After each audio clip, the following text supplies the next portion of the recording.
আমি আজকে যে ভিডিওটা বানিয়েছি তিনটা ড্রয়িং একসাথে মিশে তিনটা ড্রয়িং একসাথে নিয়ে ভিডিওটা করছি। প্রথমে একটা ফুলটা এঁকে নিচ্ছি, ফুলটা এঁকে নিয়ে তারপর আমি এটা পেন্সিল স্কেচ করছি। এখন আমি এইভাবে আমি আস্তে আস্তে আস্তে করে পাতাগুলো করছি। পেন্সিল দিয়ে ডার্ক করে দিচ্ছি, দেখেন পেন্সিল দিয়ে ডার্ক করে দিচ্ছি। ফুলটা আমি পেন্সিল স্কেচ করে ফেলছি। এখন আমি যে বাকিগুলো আছে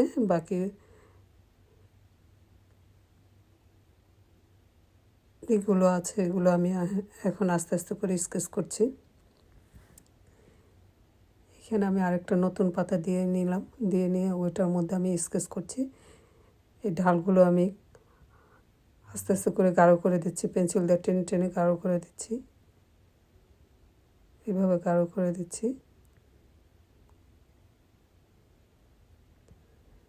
এভাবে গাঢ় করে দিতেছি, দেখেন ডালগুলো আর একটু বেশি ডার্ক করে দিতে হবে। এই পাতাগুলো বাকি আছে, এই পাতাগুলো আমি এখন করে দিচ্ছি। হালকা করে টেনে টেনে দিতে হবে, পাতাগুলো বেশি ডার্ক করা যাবে না। দেখেন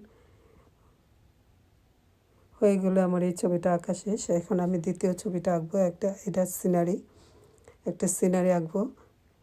একটা জঙ্গলের মধ্যে অনেকগুলো গাছ আছে, তার পাশে দিয়ে একটা রাস্তা, এই রাস্তাটার সাইড দিয়ে কতগুলো গাছ, এরকম একটা সিনারি আমি আঁকছি। প্রথমে আমি ফার্স্ট টোন দিয়ে নিচ্ছি। তারপর আমি গাছটা এখন আস্তে আস্তে করে গাঢ় করে দিচ্ছি, দেখেন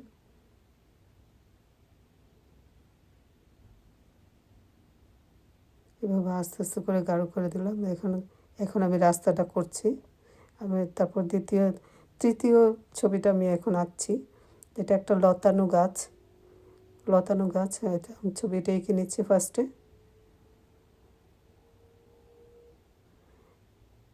এভাবে দিয়ে নিচ্ছি।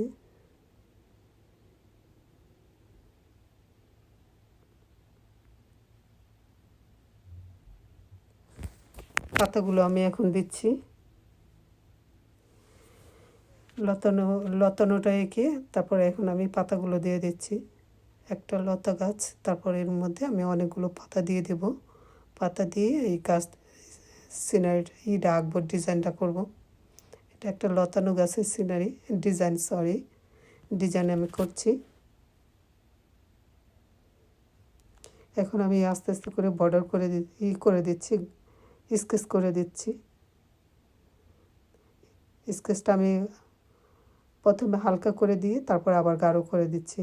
এখানে যে প্রথমে হালকা করে দিচ্ছি, তারপর আবার গাঢ় করে দিচ্ছি, দ্বিতীয়বার গাঢ় করে দিচ্ছি।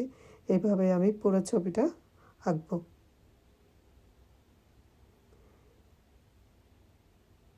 গাঢ় করে দিতেছি। এখন আমি পাতাটা করব।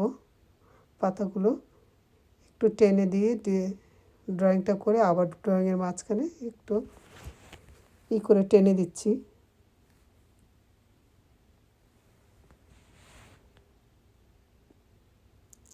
এখন আমি এই পাতাটা এইভাবেই করব, আগের পাতার মতোই করব। একই রকম হবে সবগুলো পাতা, টেনে টেনে দিচ্ছি।